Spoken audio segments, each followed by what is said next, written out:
Westminster College, located in Salt Lake City, Utah, is a center of learning and cherished alma mater to thousands of professionals across the world. Founded in 1875, Westminster's purpose has been clear and direct since its conception: to prepare students to lead lives of learning, accomplishment, and service in a diverse and interdependent world. The Gore School of Business, located at the heart of campus, has seen its alumni go on to great and manifold heights throughout the global economy. With a mission to prepare people who think critically, act responsibly, and make a difference, Gore sees its students go on to change the world. The following is a series of interviews featuring recent and near-term graduates of Westminster College's Bill and Vive Gore School of Business, hosted by Professor Richard Haskell.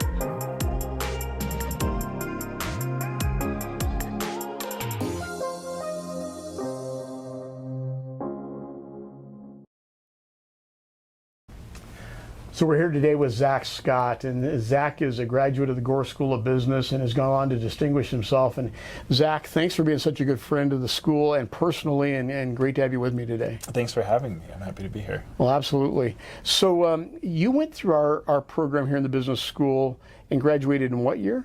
I finished in winter of 18. Okay. And do I remember that you were a dual major? Yeah, so I was double major in finance and business management. That's what I thought. So we'll excuse the business management because you knew where to put most of your time, right? Okay. Yeah, right. Absolutely. Your class was demanding. It took a lot of time. Well, thank you. Thank you. That's one of the better compliments that you can give me, to say that and still be here. Yep. And smiling at me without having, clobbered me. Wow. So that wasn't the end of education for you on a formal basis, right? It was not. So that January, I went and started my master's in finance at the U, and then that August, August of 19, I started law school. So overachieving, is this like encoded at the DNA level, or is this a new pursuit of yours? It is I have a lovely wife who pushes me to be the best version of myself, and she, did a very similar path, finished here, did her MBA here, and then went to law school. So. Well, she is a lovely wife, and that's Madison, and I think you told me that you just barely got married a month and a half ago. That's right, newly married, but coming up on 6 years this fall. Well, congratulations to you. I appreciate it. I'm not sure what she was thinking, but congratulations to you. Hey, I question it all the time. As well you should. You keep that attitude, it'll serve you very well. In fact, there's three things you need to learn how to say. You're right, I'm wrong, I'm sorry. Master those. Just roll off your tongue, and it will smooth the glide path for the next 40 or 50 years. I'll keep that in mind. Yeah, you do that. Somebody else taught me that, and it took me a while to really learn it. Gotcha. It would have served me better if I'd learned it earlier. So you did your undergraduate degrees in management and in finance here. Yep. So are you from Salt Lake City, or did you come to us from elsewhere? I'm Utah native. I grew up in Murray, spent my whole life in Murray, and then came to Sugar House. So you would have had many opportunities to go to different colleges. Yeah. Why did you choose to come to Westminster? I mean, it's really funny. I actually came as an athlete. I came to play basketball here. At 5'9", that's shocking, right? 6'7", and he's understating it. So I came and I was thinking I'm going to come here play basketball, and what I found was actually I loved this school, this business school. That was a really big turning point for me growing up, thinking all I was kind of supposed to do was be a basketball player, and figured out later I realized, no, finance is really cool, and I like my professors, and I'm learning a lot, and I want to do this. So, yeah. So in the years that you were here, aside from, I think, having met your then future wife here, what would you say were the transformative moments, the pivotal experiences? The pivotal experiences, I think, so I took in terms of informing my interests, right, I took the general business classes, and then I took a May term class from you, which was the power of multiples, right? Oh yeah, that's right, that research project we did. It about killed some of us. It was. Yes. But when you kind of peeled back the layer of what do these multiples mean, and what is, a little bit more financial engineering, right? And I thought, oh, no, this is really cool. Yes, it is. From that moment, and there's that coupled with my decision to step away from basketball, I think were two kind of key things informing what I wanted to do. I realized school is really awesome. Basketball's not what I thought it was going to be. And now I just want to dive headfirst into being a student, which is something, you know, I never really had the opportunity to do because I was a student athlete forever. Now I got to just focus on school, and that was great. So you finished your degrees here. You had some good experiences, and then you went on to the University of Utah's MSF program. I did, yeah. And you finished that quickly, or you kind of coupled it with your law school there? I finished it quickly, so I did it from January to August, so that spring and that summer semester. I'm sorry, that's not quickly. That is rocket speed. It was. They worked. You know, they were really flexible with me. They let me take the number of credits each semester that I needed to. Like many credits, which was, it was great. You know, it actually was kind of the best thing to prepare me for law school. Okay. Because we were talking a little bit earlier, like your first year of law school is just, it's insane. Yes, it is. You're just trying to figure out how to do this. And I think taking a higher course load that condensed in my master's, where I was spending so much time reading and trying to learn, like it was the perfect kind of on-ramp to that. Well, and the University of Utah is a great school, and their Master's in Finance program is equally as strong and it has a great reputation. You didn't end there. You went directly into law school. Yeah. There as well? Yeah. So tell me about that experience, aside from the insanity of being L1. Well, yeah. So, I mean, it was wonderful. It was, you know, kind of going into law school, I knew I loved finance. So that informed kind of what I wanted my law school experience to be. Okay. You know, in my first year, you're learning how to learn all over again. You know, and you're going through that with your whole cohort of friends, and you're just doing it. And then the spring came around, and COVID happened. So now we're remote, and remote law school is a whole different thing. Yes. Because so much of the value really is talking with your peers, talking with your professors, and getting FaceTime and going through that process. So losing that was tough. You know, I'd schedule Zoom calls with my professors just because I wanted to know them, and I thought it'd be valuable to know them. And it taught me, one, that I could do more. I mean, one benefit of everything being remote was I could do, you know, I had an internship with a company out in California that I got to do completely remote from here. So it did present opportunities being remote, but, you know, I really missed interpersonal interactions. So you did internships where? And internships and clerkships, right? And clerkships, yeah. So my first summer, I was at a firm called Dorsey & Whitney, where I worked with their corporate group. So, you know, I helped a little bit with fund formation, I helped with capital markets projects, M&A, and venture capital stuff. Excellent. Which was awesome. Yes. And then after that, I went Power School, where they're kind of a educational technology company, and they provide lots of services for K through 12 schools. I was an intern in their legal department, which was awesome. That was right when, if you're familiar, there's the Privacy Shield in Europe, which is like, it's this law that governs the transmission of data between countries. That was invalidated while I was interning there. So we had to figure out, you know, I got to do research into how are we going to fix our privacy statements and our privacy commitments to stay in line with. And that was relevant to Power School because they're international. They're not just domestic. Yeah. They went public last year. Got it. I mean, them and kind of like Instructure and Canvas, like they're the two behemoths in this space. Right. And then and part of that too, I also was that was kind of a joint internship because there was a firm in town dealing with one of their matters, so I got to go do some litigation with that. Oh, very cool. So it was awesome. It was the guy who brought me in with that firm. It was Manning, Curtis, Bradshaw, and Bednar. He's been, you know, such a great mentor to me and Madison. And then that spring, I went and worked for the Utah Supreme Court as an extern, and I just finished right now. So once I graduated, I ended up clerking for that same justice. So I worked for her as an intern, and now I'm her clerk. But this is my last week, unfortunately. So I think most of us understand the term intern. Help us understand the term extern, because it sounds kind of cool, but I'm not sure everybody recognizes what that means. Yeah, so an intern is you're you're kind of hired from within the organization, right? An extern is you're external, so you're basically someone brought in. It's kind of like you're not paid, you're not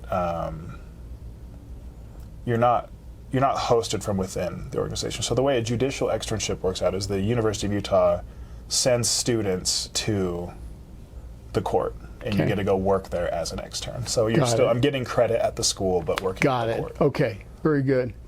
And so that had to have been an amazing experience. Absolutely. The breadth of what you must have seen, and I'm not going to ask you about particular cases because I wouldn't do that to you for many reasons that I think most of us would understand, of course. But what would you say the most revealing things were that you saw or learned in terms that you can discuss them? Yeah, I mean, I think generally, and I definitely thought about it, like you look at the court system, you know, you have district courts and you have appellate courts and you have all these different kinds of courts, and you never get to see behind the curtain of, you know, what does a judge do day to day, right? What does this process look like of them making decisions? So the Utah Supreme Court is an appellate court, so something happens at the district court level, you can appeal it, and, you know, you kind of get another shot to prove your case, or if something went wrong at the district court, you get to try again. And for me, the whole seeing how the justices read the cases and what they're looking at and what matters and what is an appealable question of law and the way they coordinate amongst each other on how they make a decision, all of that was, you know,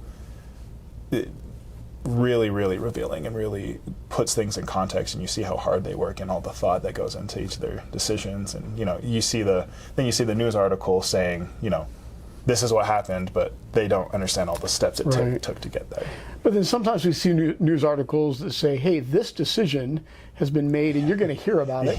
So I've not had a chance to speak with someone who's had any level of Supreme Court, state or federal exposure since that decision leak in the U.S. Supreme Court. So you must have a particular perspective on this. Yeah, I mean, the leak is... so much of what matters at the court is preserving like the integrity of the institution and preserving confidentiality. You know, I mean, you know, even by the way you're asking questions, is there's so much you can't talk about because you're privy to information and thought processes, and it's really important to know that as you're trying to work out the kinks of a very, very touchy, important, you know, something that carries that kind of weight, that the justices have the opportunity to work that out between themselves and not feel like things are going to get out into the public before it's ready to be pushed out for publication. Well, and from my perspective, and this is very much a lay perspective, our Supreme Court and maybe even our Federal Reserve are the closest thing we have to theology in an economic society that is sanctioned. Right. That is state-sponsored, if you will, and so the leaks that come seem like such an abuse of trust and such a breach. Yeah, it is. I mean, it's look, and I've talked with a lot of my fellow classmates, and it's, you know, it's a little discouraging. Like we spend so much time learning about the importance of legal ethics and stuff like that, and, you know, preserving the integrity of like the profession of being a lawyer. And how much of that is built on trust and how important it is to maintain trust. So it was, you know, it was a really big deal. Oh, absolutely. So what I haven't heard anything about yet is where you're headed. Yeah. And then we're going to talk about something that has to do with the bar. Yeah. So I'm headed to a firm called Clerk and Ellis. I'm very, very excited. I'm slated to join their investment funds group, so help with investment fund formation and kind of regulatory stuff. And, you know, whenever a private equity fund wants to do something, I get to help out.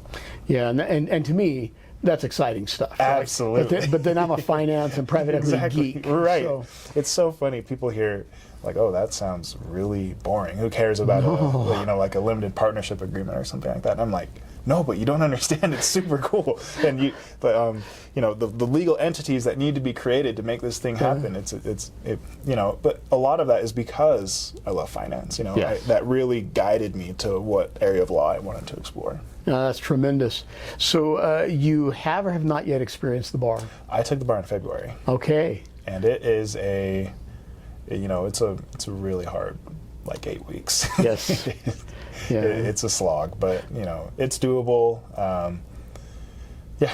What can I tell you about the bar exam? Well, so I think I have a daughter that went to law school, has taken the bar, and her first year law school was very challenging. She had a family at the time that she was doing this, and but seeing her go through bar prep was as close to ever seeing her go through a mental breakdown that I've ever seen. And this young woman is tough as nails, emotionally, physically, intellectually, and the bar was just about it. Yeah, the bar it's like and it's because so much rides on it, and it's like it's offered twice a year. Like if you don't pass, you just went through 3 years. You wanted to go to law school, so you did these things in your undergrad, then you took the LSAT, then you did 3 years of law school, and now there's one test, like this one last thing that, if you don't pass, you either don't get to become a lawyer, or you've at least postponed your ability to do it for 6 months until it's offered again and you get to try again. And it's just like, it is daunting.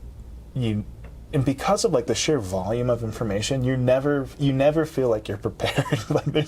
And once I accepted that reality of like, look, there's only so much that's going to fit in my brain, and I hope there's enough of what shows up on exam day that's in my brain that I'll be okay. Like that's where I ended up getting to. Yeah, that's fantastic. I understand something of that, having gone through a doctoral program on what we call qualifying exams, where the jeopardy is equally as great. Only you have one more shot, and you have it a year later, and it's serious jeopardy. Yeah. But it is a little different. A doctoral program is very often a 5 or more year program, whereas you're dealing with a 3-year condensed, just insanity. So. Well, and it's funny too, because the topics that show up on the bar, every class you take your first year shows up on the bar. Yes. And then, there's a handful of other topics that you take throughout law school, or you may or may not take. Some of them aren't required, but they're on the bar exam. Yes. And you kind of weigh this, like, I kind of got to a place where I wanted to take the classes I was the most interested in, because I know I'm going to have to relearn all of this for the bar exam anyways, because the amount that you retain fluctuates depending on who taught it, how well you absorbed it, how much you studied it, what the exam was like. Like there's that part of it, but it's we'll see what happens. Well, my guess is you'll look back at that experience, and one of the things that you'll feel is that you never again will feel as smart as you felt just as you were finished with that preparation, because you had so much and it was so retrievable, and after time that dissipates. Yeah, absolutely. I think what I found so interesting is because you hear a lot about how arbitrary is the bar, but knowing that at least on a law level, this is a black letter law, maybe the way they test it is arbitrary. I guess that's more of what I was trying to say, but like the information there is valid. And I found, as I was clerking, cases would come in and I'd be like, oh, I generally know the state of the law because I was studying for the bar. Let me go research it further. Yes. We know that was the validating moment for me. Just like that, oh, I know that there's an issue here, and I kind of understand the basis of how this area of law works. Now I know at least where to target my research. So let's kind of shift gears a little bit here. So finance major, management as well, but finance major, master's in finance, law school, law firm, private equity, investment funds, all about capitalism. Absolutely. Okay, so you are one of these guys that you are simply about capitalism, a capitalist society, and capitalist mindsets. Is that right? I think that we should allow the markets to operate the way that they want to, But there's another side to you that I happen to be aware of. Okay. And that side is one that's very interested in maybe equalizing, or maybe seeing to it that small business and disadvantaged populations have an opportunity to benefit from our economic society. Absolutely. Tell me about that side. Absolutely. I think that for me, and growing up in the circumstances that I grew up in, like I know I'm so fortunate to, I mean, the fact that I went to law school and going to be a lawyer, like I recognize that that's kind of like my privilege now. And that wouldn't have happened had it not been for my wife and her family. And for me, I look at, there's tons of kids out here who, you know, don't have that person in their corner. They have all the ability. Yes. They just don't have the person guiding them. So some of the stuff I'm doing right now is I work with the Utah Center for Legal Inclusion, and we're building out like our K through 12 outreach to get into these schools, because, you know, it could be, you know, and I was doing a little bit of this before. I'd go talk to the Black Student Union at East High School, or if one kid is like, oh, I could go do this, Yep. then that's a win for me. Just to give exposure to, because there's tons of infrastructure in place to want to support these kids. It's about getting them there, because there's organizations who care, but we've got to start earlier to help those kids get there. And the same thing with the business owners too. Mm-hmm. Like, you don't know what you don't know. And so we have all these people who are trying to pursue the American dream, right? And they don't know what they don't know, but I know that they need help to get to where they want to get to, and that comes in the form of, you know, getting proper legal representation, getting people to do their books, like that program you were telling me about. Like there's a lot that goes into starting a business, and it is daunting, and you stand to lose a lot if you don't do it right. Well, you know, that program that you just referenced is a Salt Lake County co-op program, and it's a very innovative program sponsored by the Salt Lake County Economic Development Division, where there's federal grant monies that they have organized in such a way as to be able to make available to community outreach organizations and service providers that can then conspire to assist small disadvantaged businesses that primarily are serving either low-income communities, minority communities, underrepresented disadvantaged communities. Right. And that, just as you said, the capability is there. Yep. The access maybe is either not understood, or maybe they've just never had the exposure to understand where to get something, how to do something. But they have the ideas, they have the discipline, they have the work ethic. Yep. And so we love being involved in that. So through the Center for Financial Wellness here, we are one of the service providers for that program, and we go into those small businesses, and we, by the way, means our students, not me, and not other faculty. But our students go into those businesses and help them with their QuickBooks, payroll, put together income statements and balance sheets, which you and I, that's part, those are comic books to us, Yeah. right? I mean, I'm not really, because sometimes they're anything but funny. But they're so easily understood by us. Right. And it is so Greek to people that come, many of them from outside of our culture. Many of them, English is not their first language.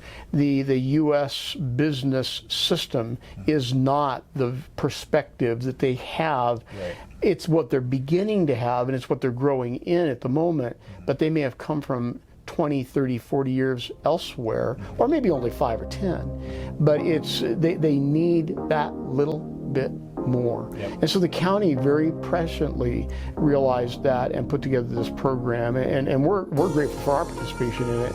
I can see that there could be the need for more there. And so maybe I'll even tap you at a point Absolutely. for some of that. Absolutely. So what happens now? I mean, you got the job. I mean, you drove up in your Ferrari, right? Oh, yeah. Okay, all right. My Kia Sportage. Well, Kia Sportage / Lamborghini. That's right. You tell me. You tell me. So you've got the job. Yeah. Your dream job?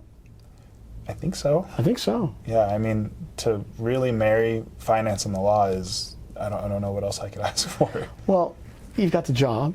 You've got the girl who became an extraordinary woman and has become your wife. You are 6'7", Yeah. athletic. I hate you. No. I think you know I'm teasing, of Yeah. course. But could there possibly be more? I think that, you know, I don't think it's enough to go and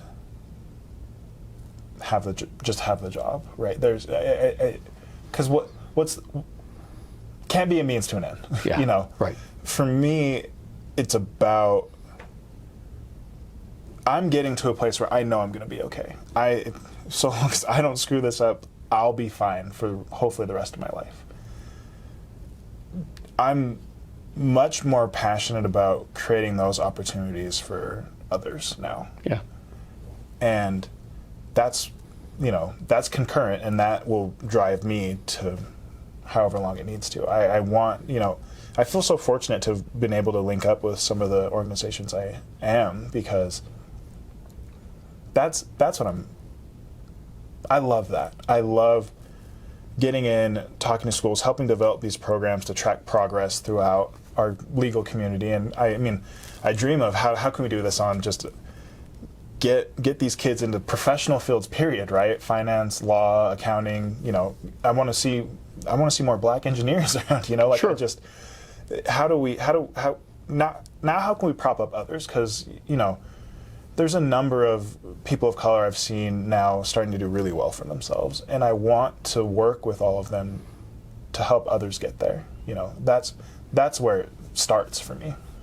Well, and it is just a start. I think you and I share many things, of course, and obviously not others. But one of them is that I think we recognize that while giving that hand, giving that opportunity, sharing of that intellectual, emotional, maybe financial, even resource, may not be our obligation in a domestic capitalist society, Right.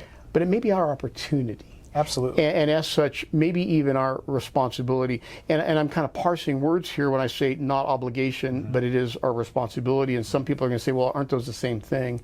And I don't know that they are, but I know that when we have received so much, whether it be from households, businesses, the governments, our society in general, that we have the opportunity and the luxury, the blessing, the benefit of giving back. And that's one of the beauties of this system. Absolutely.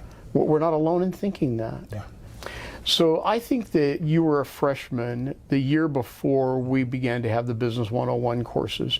And you might remember those courses became the gateway courses to the Gore School of Business, where students would participate in a business quant class, fairly simple, preliminary, and a business communication class. But in between those classes, those students, freshmen, also form a small business. And they get to make the decisions for that small business. They decide what that business is going to produce or what good or service it'll then market to a marketplace. They get to decide where and what that marketplace is. They price those goods. They then have to select and negotiate the costs of those goods. And so it's this little business. They even interview for different positions in the business, and they make, it is so cool. In fact, Elise Morton, you'll remember Professor Morton in your management program, and she and I were very fortunate to be granted the opportunity to create that course. And really, I followed Elise's lead here because, as you know very well, she's very creative, very smart, and she had a vision of this and kind of brought me in under her wing, if you will. Those students then end up creating a profit because there's no labor costs. Right. There's no rent, overhead, right? But they create a profit, and then they're also able to decide what they're going to do with that with one set of instructions. It has to be for the benefit of a nonprofit organization. They have to spend the money in not just giving that to the group, they have to do something for the group with the money, fund something for them, provide things for them, and they have to give service hours. Okay. So when we talk about the opportunities to give back, and coming from a business school, well, we're all just capitalist pigs, right? Yeah, a little bit like that. Yeah. No, we're cool. In fact, I have a capitalist pig T-shirt that a student gave me. It's in my office. I've got to show it to you. But that is how we are seen by much of our school. Right.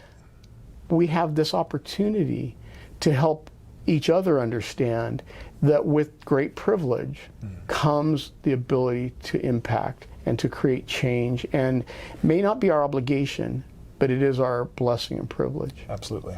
It's not a burden, right? No. It is, by virtue of doing well and making something of yourself, you have the means, if you want to do it, to help others. And, that's a principle I believe in.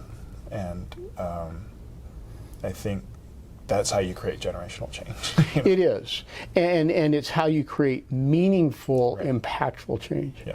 Well, Zach, I can't tell you how appreciative I am, A, for the friendship, because we've known each other for more than a minute or two now, Yeah. and I absolutely respect and adore your now sweet wife, but also for the friend you are to the college and to the Gore School of Business. Thanks for taking some of your time and visiting with me today. Thank you. It was wonderful to catch up, and go Griffs. All right, pleasure. My name is Rick Haskell, and I'd like to thank you for watching this video as part of the Grads of Gore video series. In this series, we highlight graduates from Westminster College's Gore School of Business, brought to you through the Center for Financial Wellness. We'd like to invite you to follow us on social media at our Instagram, YouTube, LinkedIn, and Facebook sites. You're welcome to use the QR codes provided or simply go to this site. Thank you.